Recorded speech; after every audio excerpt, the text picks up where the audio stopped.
ഗൂഗിളിൽ നിങ്ങൾക്ക് ഒരു ജോലി കിട്ടാൻ നിങ്ങൾ ആഗ്രഹിക്കുന്നുണ്ടെങ്കിൽ നിങ്ങൾ ഒഴിവാക്കേണ്ട കുറച്ച് മിസ്റ്റേക്സ് ആണ് ഞാനിപ്പോൾ നിങ്ങൾക്ക് പറഞ്ഞു തരാൻ പോകുന്നത്. സോ അതിൽ ഫസ്റ്റ് ഓഫ് ഓൾ ഒരു തെറ്റിദ്ധാരണയാണ് കോഡിംഗ് അറിയാത്തത് കൊണ്ടാണ് ഗൂഗിൾ നിങ്ങളെ റിജക്ട് ചെയ്യുന്നത് എന്നുള്ളത്.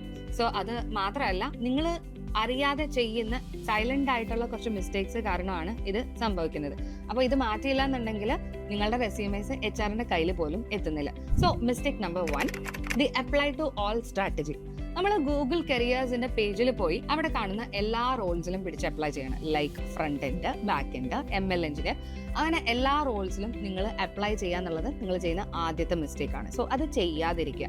എന്തുകൊണ്ടാന്ന് വെച്ചാൽ നിങ്ങൾ ഇങ്ങനെ ചെയ്യുന്ന സമയത്ത് ഗൂഗിളിന്റെ സിസ്റ്റം നിങ്ങളെ ഐഡന്റിഫൈ ചെയ്യുന്നത് ഒരു സ്പാമർ ആയിട്ടാണ്. ഓക്കെ, അപ്പം അവര് നിങ്ങളെ കുറിച്ച് അവിടെ മനസ്സിലാക്കുന്നത് നിങ്ങളുടെ സ്കിൽസ് നിങ്ങൾക്ക് പോലും അറിയില്ല, നിങ്ങളുടെ സ്പെഷ്യലൈസേഷൻ എന്താണെന്ന് നിങ്ങൾക്ക് പോലും അറിയില്ല എന്നുള്ളതാണ് അവിടെ ക്ലിയർ ആക്കുന്നത്. അപ്പോൾ ഇതിൻ്റെതായിട്ടുള്ള സൊല്യൂഷൻ എന്ന് പറയുന്നത് ജസ്റ്റ് നിങ്ങളുടെ സ്കിൽസ് അനുസരിച്ച്, നിങ്ങളുടെ താല്പര്യങ്ങൾ അനുസരിച്ചിട്ടുള്ള റോൾസിലേക്ക് മാത്രം അപ്ലൈ ചെയ്യുക. ജസ്റ്റ് 3 റോൾസിലേക്ക് മാത്രം അപ്ലൈ ചെയ്യുക. വാരി വലിച്ച് എല്ലാ റോൾസിലേക്കും അപ്ലൈ ചെയ്യാതിരിക്കുക. So focus on quality, not on quantity. രണ്ടാമത്തെ മിസ്റ്റേക്ക് ആണ് ദ ജനറിക് റെസ്യൂമെ. നിങ്ങൾ TCSലേക്ക് ജോലി അപ്ലൈ ചെയ്യുമ്പോൾ അല്ലെങ്കിൽ ഇൻഫോസിസിലേക്ക് ജോലി അപ്ലൈ ചെയ്യുന്ന സമയത്ത് ഉപയോഗിച്ചിരുന്ന അതേ റെസ്യൂമെ എടുത്തിട്ട് ഗൂഗിൾ ഇന്റർവ്യൂസിന് പോയിട്ട് ഷെയർ ചെയ്യരുത്. ഓക്കെ, അപ്പം ഓരോ ഇന്റർവ്യൂസ് അറ്റൻഡ് ചെയ്യുമ്പോഴും നമ്മൾ അതിൻ്റെതായിട്ടുള്ള ഒരു പ്രോപ്പർ പ്ലാനിങ്ങിൽ വേണം ഒരു റെസ്യൂമെ പ്രിപ്പയർ ചെയ്യാനായിട്ട്. അപ്പം ഇത് പലരും റിപ്പീറ്റ് ചെയ്യുന്ന ഒരു മിസ്റ്റേക്ക് ആണ്. അപ്പം ഒരു ജോബ് റോളിലേക്ക് നമ്മൾ പോകുന്ന സമയത്ത് ആ ഒരു ജോബ് റോളിന് ആവശ്യമായിട്ടുള്ള സ്കിൽസും കാര്യങ്ങളും ഉപയോഗിച്ച് നമ്മളുടെ റെസ്യൂമെ പ്രിപ്പയർ ചെയ്യാനായിട്ട് ശ്രമിക്കുക. മൂന്നാമത്തെ മിസ്റ്റേക്ക് ആണ് ignoring googliness. So what is googliness? Googliness എന്ന് പറഞ്ഞാൽ ഒരു ടീം വർക്ക്. നമ്മളൊരു ഫീഡ്ബാക്ക് പറയുകയാണെന്നുണ്ടെങ്കിൽ അത് അക്സെപ്റ്റ് ചെയ്യാനുള്ള മൈൻഡ് സെറ്റ് കാണിക്കുക. Okay, and then the intellectual humanity.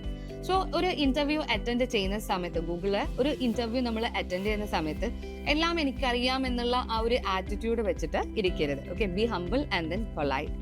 Okay, so Google hires smart people. നാലാമത്തേതാണ് വീക്ക് റെഫറൽസ്.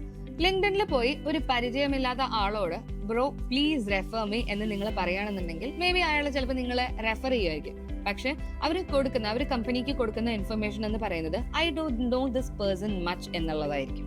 അപ്പോൾ അങ്ങനെ ചെയ്യുന്ന സമയത്തും അവിടെ നിങ്ങൾക്ക് എന്താ വരുന്നത്? That is a negative point അല്ലേ? അപ്പോൾ അങ്ങനെ എന്താ പറയുക, സ്ട്രേഞ്ചേഴ്സിനോട് പോയി അങ്ങനെ സംസാരിക്കുന്നതിന് പകരം നമ്മൾ സ്ട്രോങ് ആയിട്ടുള്ള കമ്മ്യൂണിക്കേഷൻസ് ബിൽഡ് ചെയ്തതിന് ശേഷം if you are asking them to refer, they can refer you അല്ലെ. ഇപ്പം നിങ്ങൾ പബ്ലിഷ് ചെയ്യുന്ന പ്രോജക്ട്സ് എന്താണെന്നുള്ളതൊക്കെ അവർ കാണുന്നുണ്ടാവും. And then that way you can do referrals. Okay, അപ്പം ഈ ഒരു മിസ്റ്റേക്ക് അവോയ്ഡ് ചെയ്യുക. നിങ്ങളുടെ കണക്ഷൻസ് ഒന്ന് സ്ട്രോങ് ആക്കാനായിട്ട് ശ്രമിക്കുക. സോ ചുരുക്കത്തിൽ പറയുകയാണെങ്കിൽ നിങ്ങൾ ഫോക്കസ്ഡ് ആയിട്ട് അപ്ലൈ ചെയ്യുക, റെസ്യൂമേൽ ഇമ്പാക്ട് കാണിക്കുക, ആൻഡ് ദെൻ ഹംബിൾ ആയിട്ടിരിക്കുക എന്നുള്ളതാണ്. സോ ഈ മിസ്റ്റേക്സ് നിങ്ങൾ റിപ്പീറ്റ് ചെയ്യാതിരിക്കുക.